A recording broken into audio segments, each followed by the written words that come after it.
សៀវភៅក្លាយជាបរិក្ខារលម្អសម្រាប់ហាងកាហ្វេនៅប្រទេសកម្ពុជា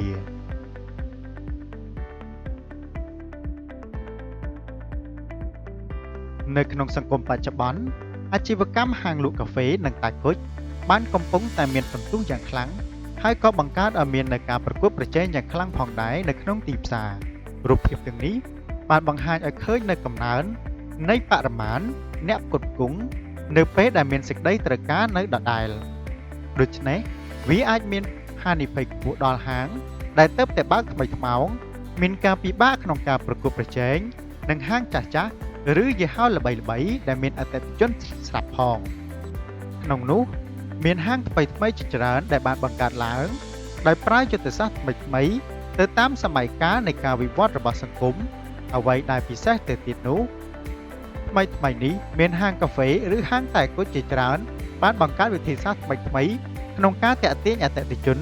រួមមានការតាំងឬការដាក់សៀវភៅឲ្យអតិថិជនអានដោយសេរីនៅក្នុងហាងជាដើមហេតុអ្វីបានជាហាងកាហ្វេភាគច្រើនតែងចាប់ផ្ដើមបង្កើតនៅបរិយាកាសដែលតាក់ទងនឹងការអានសៀវភៅបែបនេះជាការពិតណាស់គ្រប់សំណួរតែងតែមានចម្លើយវាមានហេតុផល3យ៉ាងដែលអាចបកស្រាយបាននៅសំណួរខាងលើនេះ 1. គាំទ្រនិងជួយជំរុញការអានសៀវភៅនាពេលបច្ចុប្បន្នសន្ទុះនៃការអានសៀវភៅបានកើនឡើងតាមរយៈការវិភាគលើបរិមាណនៃអ្នកចូលរួមក្នុងកម្មវិធីពិធីអំណានផ្សេងៗនិងសន្ទុះនៃការលក់សៀវភៅនៅតាមបណ្ដាគារផងដែរក្នុងនោះយើងសង្កេតឃើញថាមានហាងកាហ្វេឬហាងតែគុជមួយចំនួន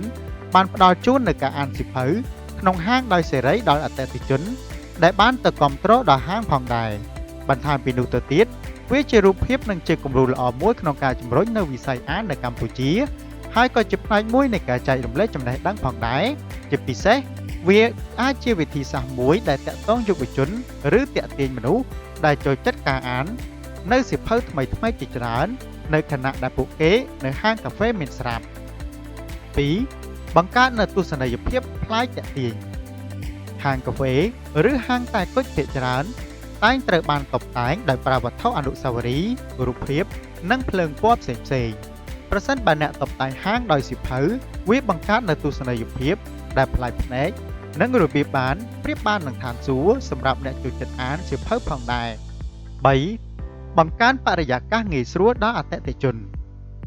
ការតុបតែងហាងក៏ជាកត្តាចម្បងនៃការទាក់ទាញការចាប់អារម្មណ៍របស់អតិថិជនផងដែរដូច្នេះម្ចាស់ហាងត្រូវតុបតែងយ៉ាងណាដើម្បីបាននូវផាសុកភាពនិងភាពងាយស្រួលដល់អតិថិជនចាប់តាំងពីពេលដែលពួកគេឈានជើងដល់មុខហាងតែម្ដង